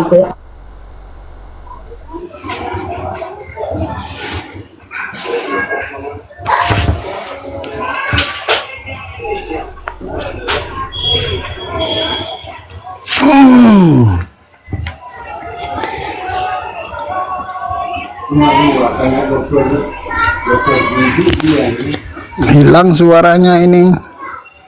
Atau memang di mute? Enggak, saya lagi panggil spesialis spesialisasi yang memang lebih hebat daripada saya. Oh, oke. Saya kalah kalau sama abang. Kalau mau panggil Jonathan Nandar boleh silakan. Iya, enggak guru saya panggil salah satu orang yang ilmunya itu karunuragannya lebih sakti dari saya, dan saya memang mengaku kalah sama abang. Jujur saya kalah. Saya tuh punya ini bang, roh kebenaran di samping kanan. Iya. Guru Ada saya teman saya juga pinter dia, Bang Zuma. Pinter juga dia. Jangan, kalau Bang Zuma kalah sama abang, Jonathan Nandar kalah sama abang. Ini ada salah satu orang yang bahkan kucing aja bisa dia injili bang. Jadi dia adalah orang yang ilmunya itu secara esensi memiliki kanuragan roh-roh kegelapan, roh-roh kesakitan, dan roh-roh kekuasaan gelap dan hantu laut segala macam. Boleh. Abang sepertinya kita mau melihat ini adalah salah seorang yang juga memiliki kuasa-kuasa roh ini ya. Oke, sebelumnya ya, Ini dia bang ya, ini adalah asisten pribadi aku alias pembantu rumah tanggaku ya. Dia lebih hebat daripada aku. Assalamualaikum warahmatullahi wabarakatuh. Aduh, kau lagi, Suma. Kemarin udah mencret kau sama aku, masih juga bertahan naik kumat-kumat Islam. Oke, Mika, bentar dulu. Ini teman saya ini. Iya teman Teman saya Anda boleh. ini. Iya guru saya ini Mika. Bunda Gembala mau sleeping beauty dulu ya. Oke. Kalau Mika handle saudara kita ini ya, Bunda pantau dari jauh ya nak ya. Oke, Bunda ya. akan dalam hitungan ketiga Bunda akan membuat sebuah aksi yang dimana kalian tidak lagi melihat wajahku. 1, 2, 3. Sling. Buat teman-teman, perkenalkan nama saya adalah Friska Laguna, pemilik CEO dari grup Santoso. Ya. Suma, kau nggak bosan-bosan kau naik kumat Islam ya? Suma, Iya, saya juga membawa kabar gembira.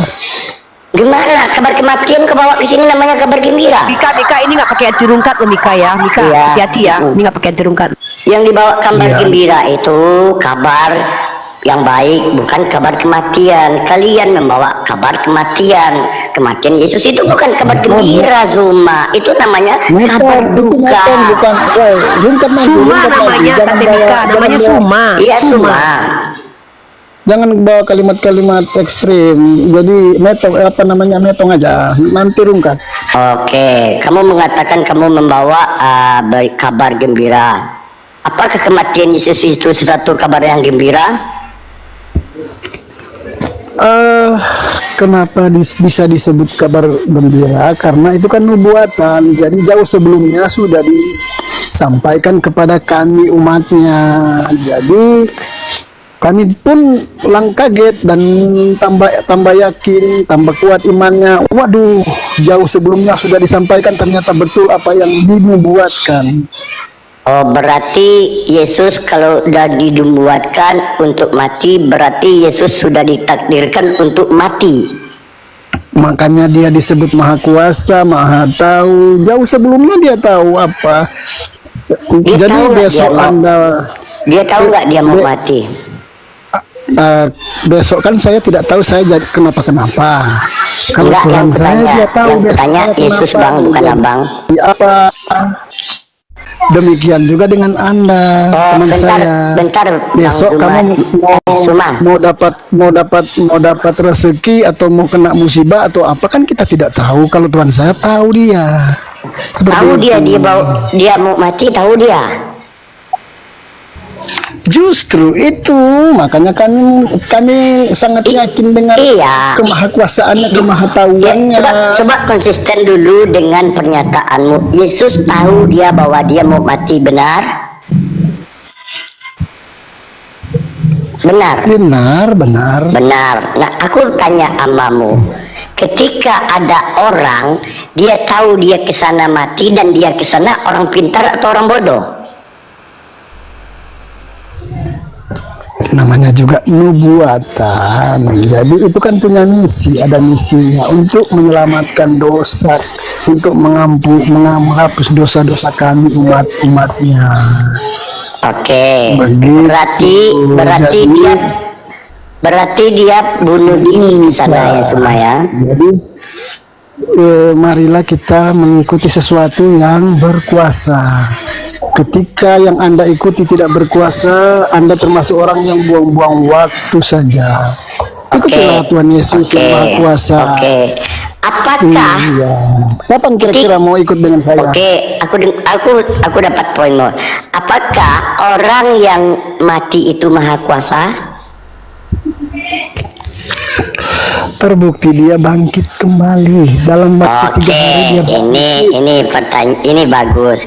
Bangkit berapa lama dia bangkit?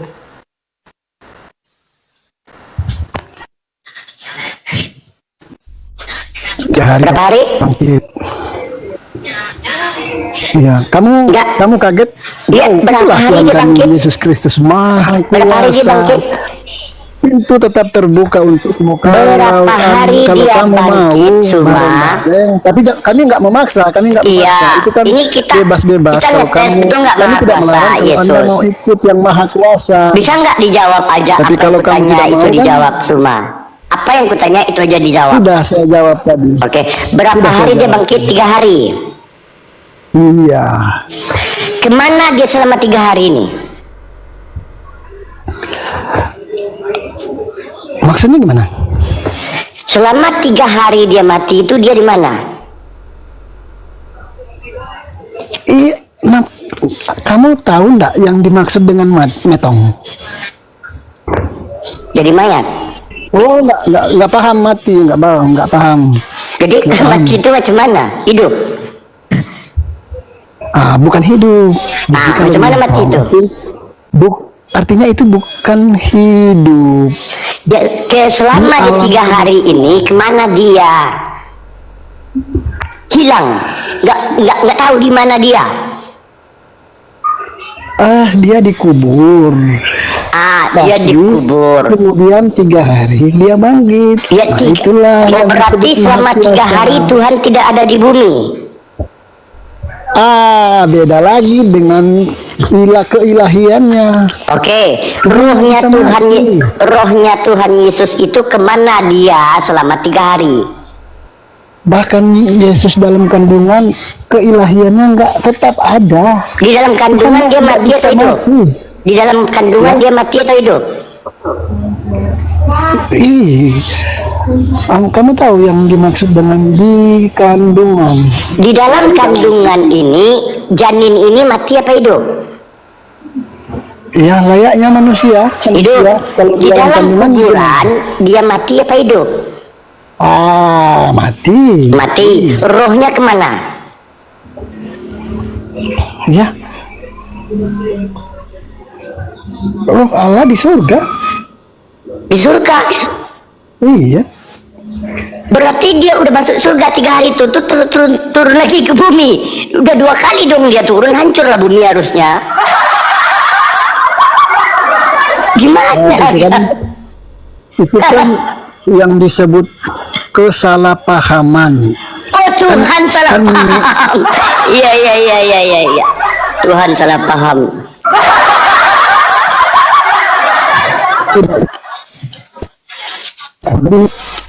Paham. Yang salah paham bukan siapa-siapa, tapi Anda Di mana salah dituliskan di memahami. dalam Itu kan Bible selama 3 hari itu Yesus mati dia udah di surga.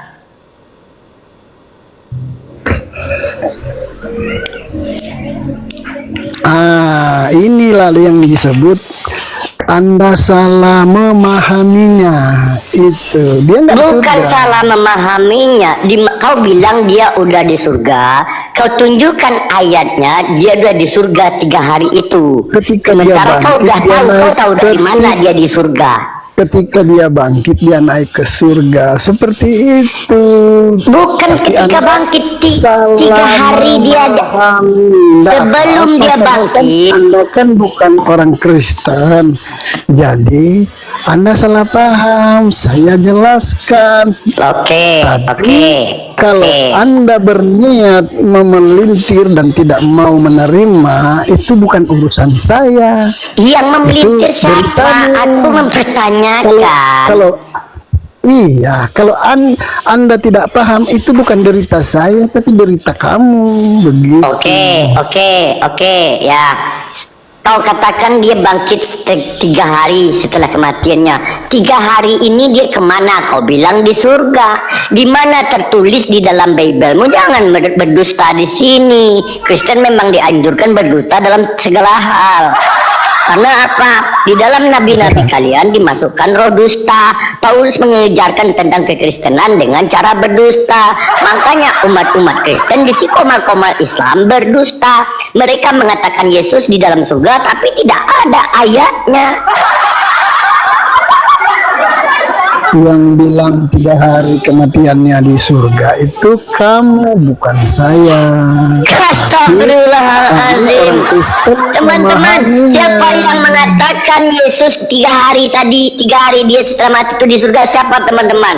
Ini masih ada rekamannya loh. Kenapa kalian pelin-pelan dengan pernyataan kalian? Sangat jelas. Beleng-beleng Kalau Anda kalian. punya rekaman bisa diputar kembali yang mengatakan itu siapa dan apa yang saya katakan sangat jelas. Kalau Anda punya rekaman bisa diputar kembali. Itu kan ini penonton nggak perlu rekaman. Penonton ini ada 1 juta.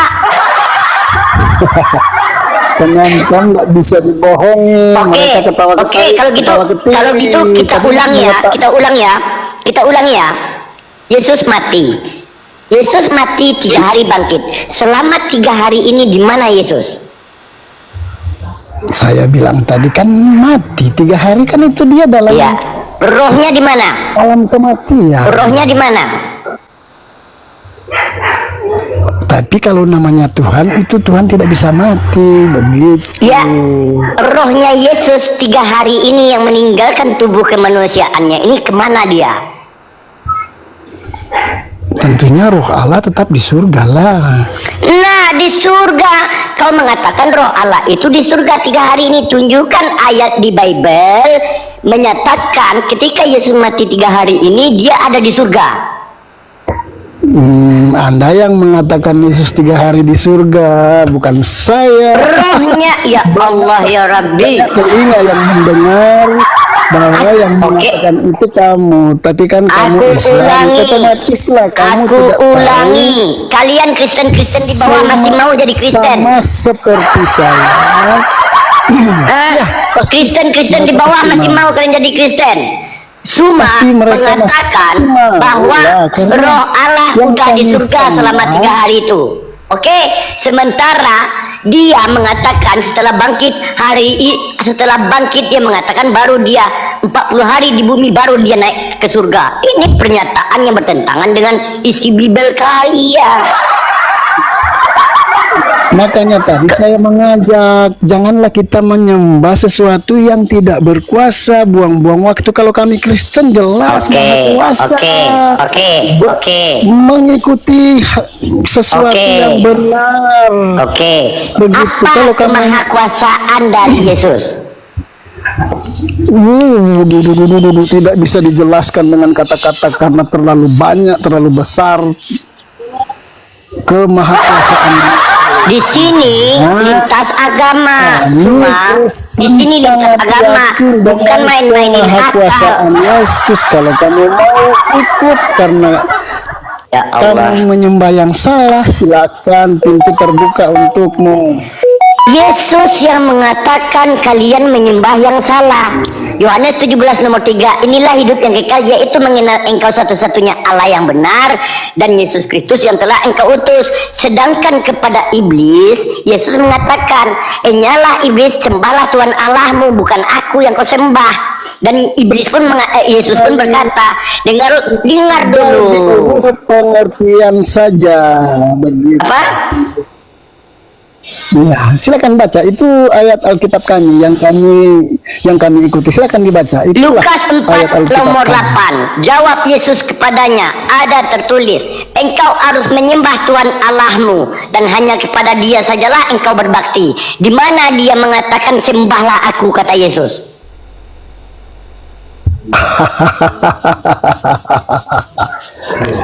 Itulah ketidaktahuan kamu. Tapi tidak apa-apa. Karena kamu tidak tahu ya, jadi telinga-telinga di bawah juga ikut menertawakan kamu. Tapi tidak apa-apa, kasihan juga dia nggak tahu kan. Jadi teman-teman di bawah, cukuplah saya yang menertawakan dia, jangan ikut-ikutan tertawakan dia karena dia tidak tahu. Kalau isi Al-Quran otomatis saya tidak tahu. Kau yang nggak tahu menjawab, aku pula kau bilang nggak tahu. Kalau isi Al-Quran saya minta maaf. Isi Al-Quran Kau saya yang nggak minta tahu. maaf. Kau pula. Kalau isi Ya, Al-Quran, ini aku bilang sama kalian ya. Ya, kamu yang tahu. beda kita ya.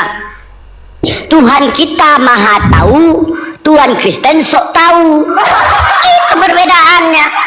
Masa Ya, pohon ara berbuah nggak tahu, mau datang dia mengambil buah pohon ara. Pohon ara apa zamannya mau berbuah. Ini kemahakuasaan Tuhan kami. Kita buang ikuti aja bimbel kau itu, bimbingan Belanda yang kau bawa. tidak berkuasa. Kau penganut bimbel kau. Marilah ikut, marilah percaya. Ditanya nggak bisa jawab. Bahwa Yesus Makanya itu jangan lama-lama kau ikuti bimbel itu, bimbingan Belanda. Kabur kau.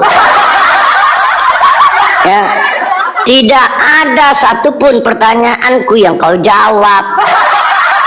Aku bertanya, kau ketawa. Itulah ciri-ciri orang NIPD. Tidak memahami apa yang dipertanyakan.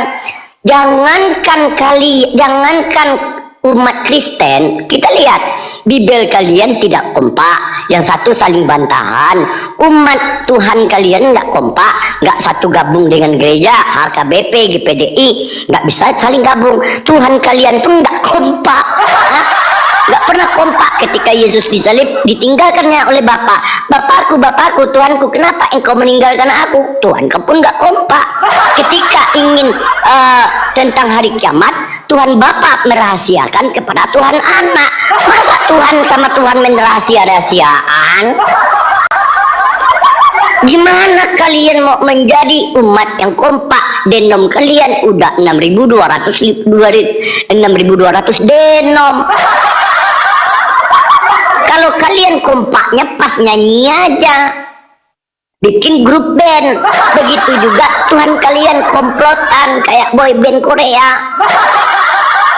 Tuhan komplotan. Naik Kristen-Kristen yang berilmu sedikit, menganut bimbingan Belanda kalian, Bibel. Kalau memang iya agama itu pasti, jawaban pasti. Siapa Tuhanmu, Mika? Allah Subhanahu wa taala. Apa kitab sucimu? Al-Quran. Siapa nabimu? Nabi Muhammad sallallahu alaihi wasallam. Jelas, datanya konkret. Kalau Kristen, siapa Tuhanmu? Tuhan Bapa bukan Putra, Putra bukan Roh Kudus, tapi 3 dalam 1, 1 dalam 3. Tapi kadang Yesus diutus Bapa, Roh Kudus melayang-layang, dan Bapa ada di surga. Berapa Tuhan kau, kata malaikat? Udah orang Kristen diskusi di Komal Islam, di alam barzah orang Kristen dengan malaikat diskusi tentang siapa Tuhannya. Nggak habis-habis kalian diskusi. Di akhirat diskusi, di dunia diskusi. Ditanyakan lagi, apa kitab sucimu? Perjanjian lama, perjanjian baru, tapi semenjak sering diskusi sama umat Islam direvisi terus. Di perjanjian lama ada yang kontradiksi ayatnya tentang persundalan, payudaraan. Diskusi lagi malaikat dengan kalian. Ditanya lagi, siapa nabimu, Mika? Nabi Muhammad sallallahu alaihi wasallam. Enak. Kalau Kristen, siapa nabi kalian? Lugat tambunan. Apa kata malaikat mereka? Hei, jangankan ngatur umat, ngatur mata aja susah. Itu jangan kalian. Tante Mika, ada tamu ini. Oh iya Kak Sarah. Mama yang. Tante Mika ada tamu ini. Assalamualaikum warahmatullahi Tante Mika udah moderator ya. Oke, Kak Sarah. Ya Mama yang selamat siang. Waalaikumsalam. Ada yang mau disampaikan? Assalamualaikum warahmatullahi wabarakatuh. Ada yang disampaikan Bang? Ada. Ini cuma gini Waalaikumsalam yang mau warahmatullahi disampaikan sama wabarakatuh. saya ya, Tante. Buat umat Islam yang belum mengerti, belum paham semuanya ajaran itu ya, ajaran agama Islam isi Al-Quran, jangan naik ke kemal oten-oten, cuma diolok-olok gitu, Tante. Ya itu betul ya, karena gini ya. Jadi apabila kita satu komal dengan penghujat Nabi Muhammad, penghujat Al-Quran kita, maka kita termasuk bagian dari penghujat tersebut. Walaupun kalian nonton di sana menunggu untuk dinaikkan, maka kalian termasuk bagian dari penghujat ya. Makanya marilah sama-sama kompak ramaikan komal-komal Islam. Kalau memang ada edukasi di sana, kalau ada ulama kita yang naik dan kita boleh mendengarkan. Tetapi kalau dia cuma mempelintir atau niatnya menghujat seperti Edis TV, itu adalah orang yang niatnya ingin menghujat. Pertama, kenapa dia ingin menghujat? Makanya mereka kabur ke luar negeri biar bebas melakukan hujatan. Sebetulnya bahwasanya umat Kristen, apologet Kristen itu tidak percaya Yesus juru selamat. Kalau mereka percaya Yesus juru selamat, ngapain kompak kabur ke luar negeri? Berarti mereka meyakini bahwa Amerika adalah juru selamat. Ada orang Kristen, apologet Kristen yang percaya Yesus juru selamat, 3 orang. Namanya MKC, Muhammad Kece. Yang kedua, Gracia Pelo. Yang ketiga, si Rudi Simamora. Nah, yang meyakini Yesus juru selamat ini di mana? Mengikuti silsilah Paulus, masuk penjara, bukan diselamatkan oleh Tuhannya. Itu tante sering nonton koma-koma yang debat-debat agama ya. Jadi kan saya cuma di bawah gitu nonton. Sekarang saya nggak mau itu kan seperti ngolok-olok Kanjeng Nabi Muhammad SAW, kan saya nggak terima itu kan ya tante. Ya, iya bang, ya oke bang ya. Udah kita sampaikan bang ya. Udah, yang penting kita udah sampaikan, yaitu kita yang penting menyampaikan kepada saudara-saudara kita ya, bahwa apa yang kita sampaikan udah kita sampaikan. Kalau mereka juga tidak mau ya kita tidak juga memaksakan, karena ada hak bagi mereka juga ya kan. Itu terus urusan mereka dengan pribadinya. Yang penting kita sudah menyampaikan apa yang kita ketahui ya. Nah, ini selanjutnya ya teman-teman ya. Dari pernyataan aku tadi bahwa apologet Kristen itu tidak percaya Yesus itu juru selamat, itu pasti ada. Sekarang contoh satu ya, di Amerika ada apologet dekat dengan Donald Trump, dengan PD-nya. Dia mengatakan bahwa dia penghujatan kepada anak saudara kita di Palestina. Tanpa waktu yang lama ada orang sniper mengarahkan peluru kepada lehernya, dan pelakunya bukan umat Islam tetapi dari agama mereka. Ini pembuktian bahwa ajaran Kristen ini dilarang. Bahkan di Amerika Serikat sendiri pembacaan kitab suci di sekolah-sekolah dasar itu dilarang, tidak boleh dilakukan. Aku ada datanya ya teman-teman ya. Nanti kenapa penyebabnya itu dilarang ada. Nah, nih teman-teman, kalau nggak percaya kalian bisa lihat ya, Alkitab dilarang di sekolah dasar karena berisi kekerasan dan vulgar. Makanya gini teman-temannya, kalau selama aku analisa kenapa orang Kristen menganggap segala sesuatu tentang penganiayaan, tentang pembunbunan itu hal yang lumrah, bukan hal yang perlu dikhawatirkan. Karena apa? Karena di ajaran mereka sesuatu pembunbunan itu hal luar biasa, hal yang biasa. Tuhannya dibunbun, gini, nabinya dibunbun, rasulnya dibunbun. Aku analogikan sama kalian semua ya. Ketika orang tuanya mati, dia nangis. Ketika hewan peliharaannya mati, dia menangis. Gugu mati. Mama mati. Mama mati. Ketika Tuhannya mati, mereka tertawa di dalam gereja sambil nyanyi. Ini yang menghilangkan akal logika. Haleluya. Hora. Ini yang menghilangkan akal logika. Tetangganya mati, 3 hari 3 malam buka tenda di pinggir jalan, nggak bisa orang lewat.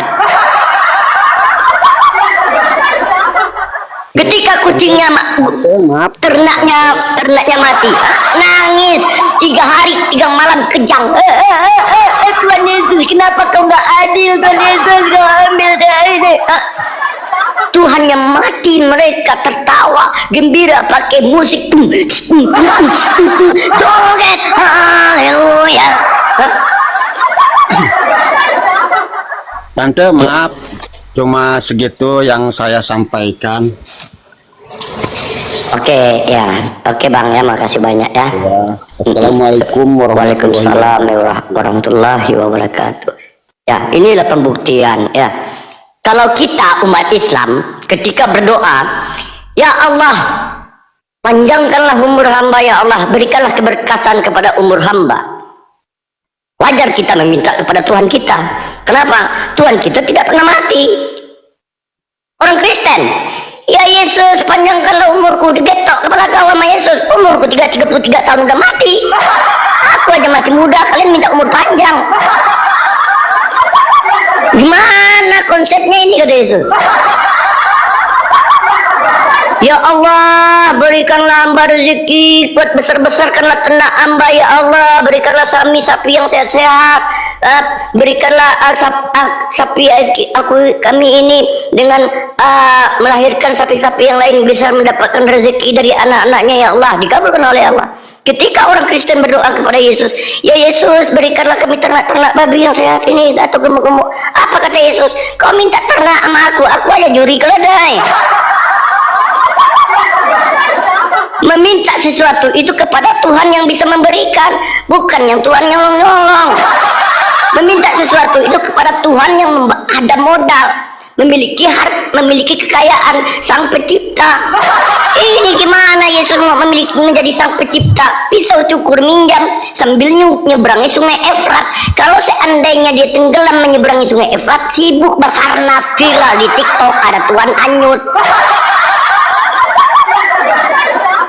Coba buka akal logika kalian. Kalau bertuhankan ke manusia, segala penyakit manusia ada terhadap Tuhan. Gak kebayang kalian ada Tuhan kentut itu. Coba kalian bayangkan ada Tuhan lagi jongkok buang hajat, tangannya di tempalnya di dagunya sambil ngelamun sambil ngejan. Masuk logika nggak ada Tuhan seperti itu?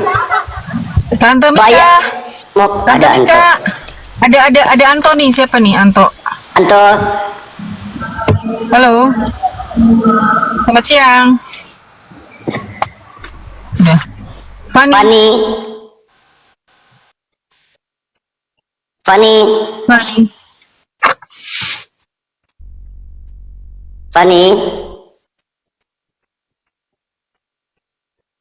Disconnect.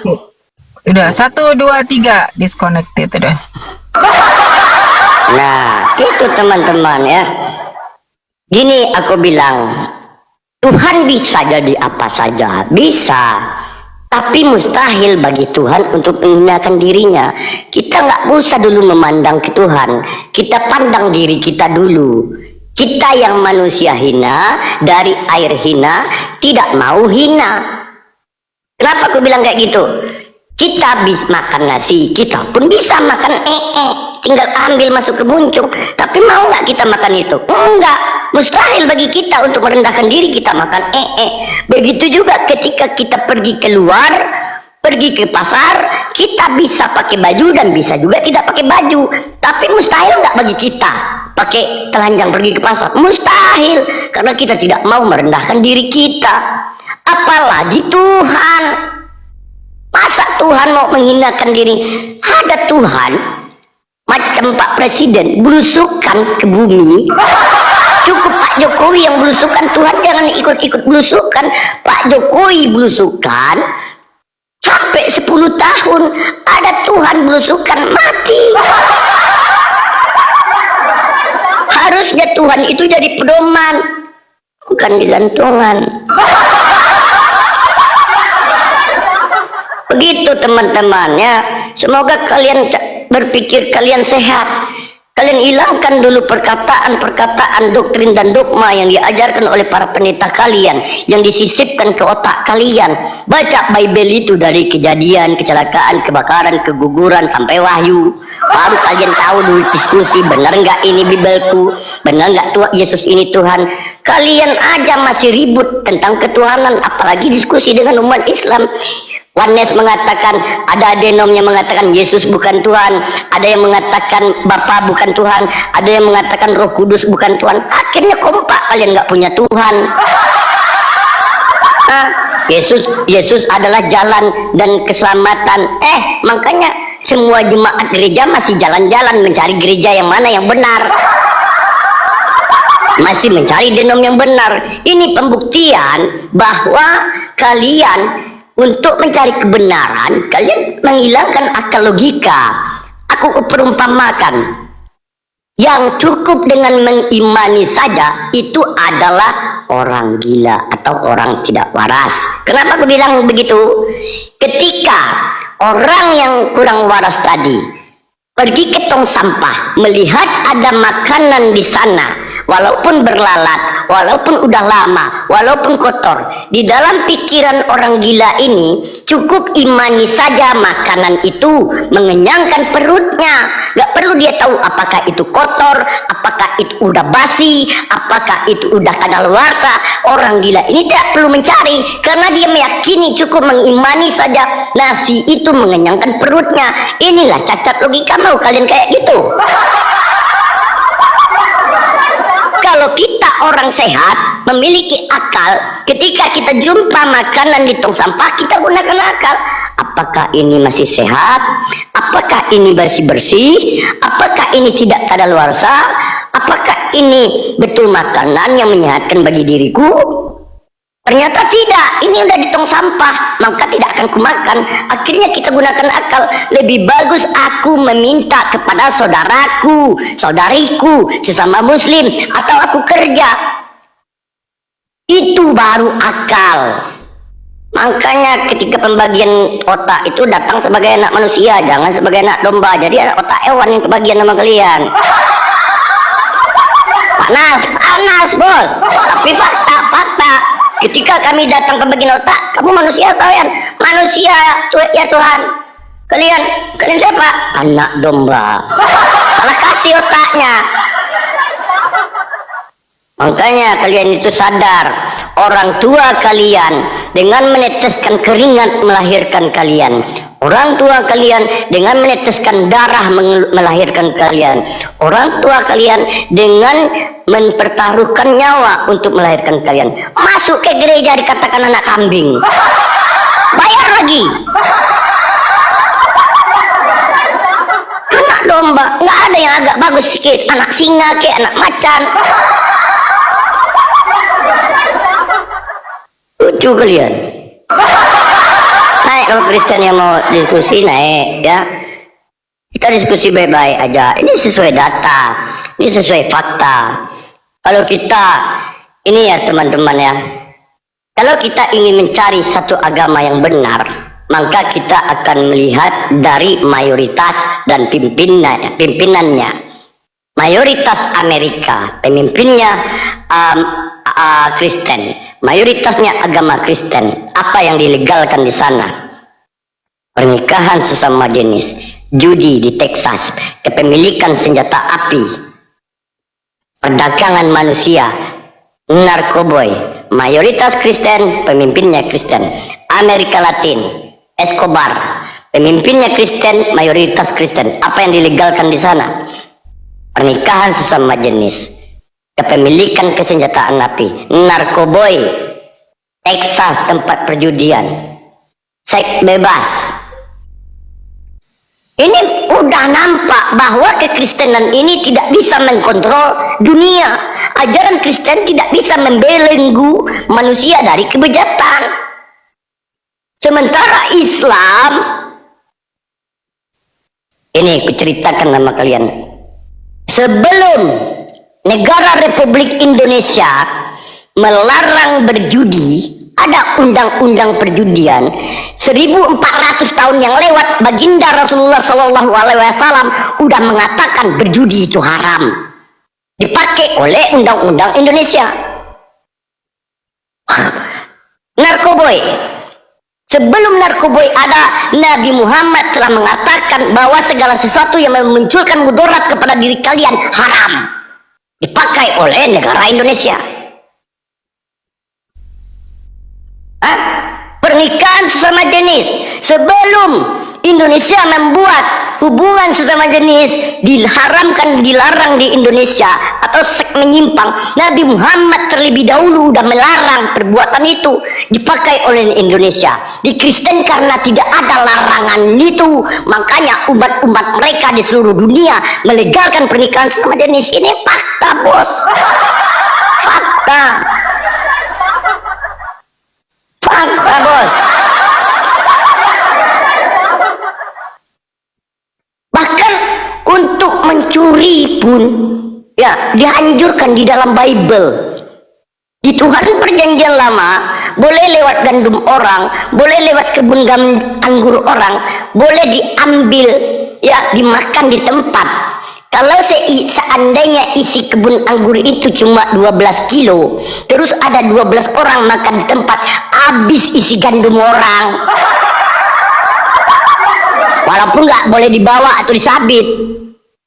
Begitu juga Yesus ketika ke Betfage menyuruh ambil keledai. Kalau ada orang bertanya, ambil keledai itu yang tertambat itu berikut dengan anaknya.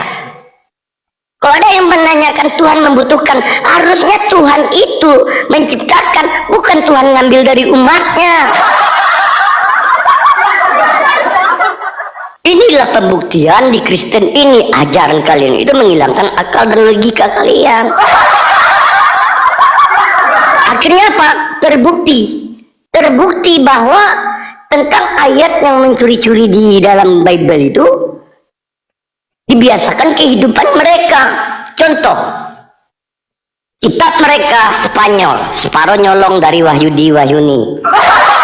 Nama istilah-istilah Islam ada di dalam Bible mereka. Kata mereka keselamatan dari bangsa Israel, Tuhan mereka dari Israel, Nabi mereka dari Israel, Paulus dari Israel, nenek moyang Yesus dari Israel.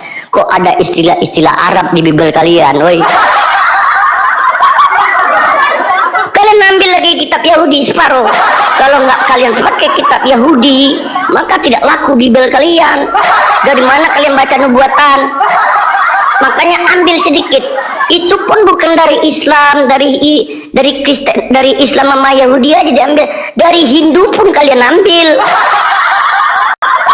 Contoh, di dalam Hindu ada namanya Krishna, di dalam Kristen ada Kristus, di dalam Hindu ada Tritunggal, di dalam Hindu ada Trimurti, di dalam Kristen ada Tritunggal, di dalam Hindu ada lonceng, di dalam Kristen ada lonceng, di dalam Hindu memuja dewa Tuhan mereka dengan nyanyi-nyanyi. Kristen juga nyanyi-nyanyi.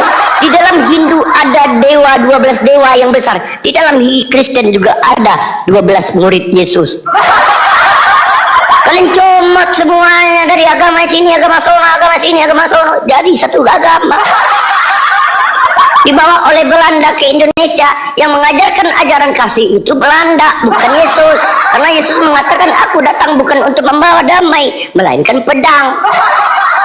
Kenapa kok bisa Belanda tante yang mengajarkan ajaran kasih? Datang Belanda ke Indonesia, mau ngambil rempah-rempah, tapi Indonesia melarang. Takbir, Allahu Akbar, ambil bambu runcing, melawan. Ada separuh orang Indonesia dikasihnya Bible. Kasihi sesama musuhmu, dibacanya Bible. Oh iya benar ya, Tuhan menyuruh kasihi sama musuh. Ambil aja lah Belanda rempah-rempah, kalian ikut ajarannya. Untung aja rambut kalian nggak pirang, hidung kalian nggak mancung. Kalau nggak nenek moyang kalian juga ikut dijajah sama Belanda kalau itu terjadi. Tengok mayoritas Manado, kulit putih, rambut pirang. Tengok mayoritas daerah.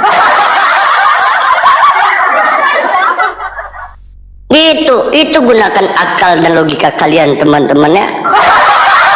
Itu bukti yang kusampaikan. Jadi kalau ada Kristen yang mau naik, silahkan bantah. Biasanya kalau aku ada, nggak ada yang berani naik ya. Kenapa? Pertanyaan aku akan mengguncang gereja-gereja. Bahkan Yesus pun langsung turun dari tiang salib, minta tolong berhenti. Kenapa kok minta tolong berhenti? Aku pun udah nggak sanggup digantung. Ya, enak kalian masuk.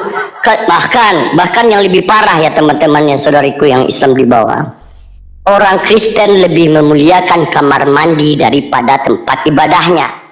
Ketika mereka masuk kamar mandi, baju, sempak, BH, sandal dibuka. Nggak mau dia mengotori dengan sesuatu yang kotor. Ketika masuk gereja pakai sandal, bija ayam masuk gereja, berarti lebih mulia kamar mandi daripada tempat ibadah. Ketika masuk ke kamar mandi buka sepatu, buka sandal. Ketika masuk gereja, masuk gas. Sandal sepatu yang dipakai, otak yang ditinggal. Naik kalau ada yang bisa berani bantah. Ya. Makanya ya, kalian sibuk permasalahkan Tuhan kami iblis di hidung, Tuhan kalian di hidung. Dan penyebab lihat Tuhan kalian ada di dinding itu ya sebab karenanya juga karena Tuhan kalian di hidung. Ketika umat Islam bersin, yang keluar adalah iblis. Ketika umat Islam mengumpulkan tai hidung, mengupil dengan jarinya,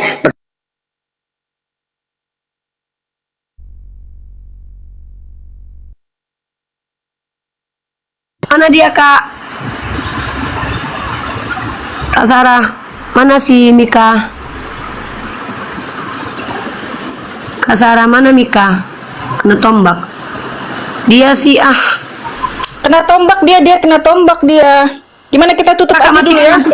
Tutup aja nanti akun kakak nanti di ban nanti. Tutup aja nanti akun kakak. Iya. Ya. Berakhir sudah diskusi dan debat para apologet Islam yang telah memberikan kita ilmu dan pengetahuan tentang ajaran Islam dan ajaran Kristen.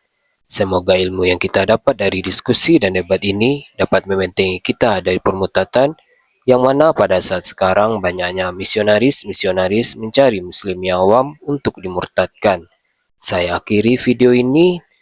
Terima kasih kepada saudara-saudari muslim semua yang telah mengikuti diskusi ini sampai habis. Sampai ketemu lagi dan nantikan video-video diskusi dan debat apologet Islam selanjutnya. Assalamualaikum warahmatullahi wabarakatuh.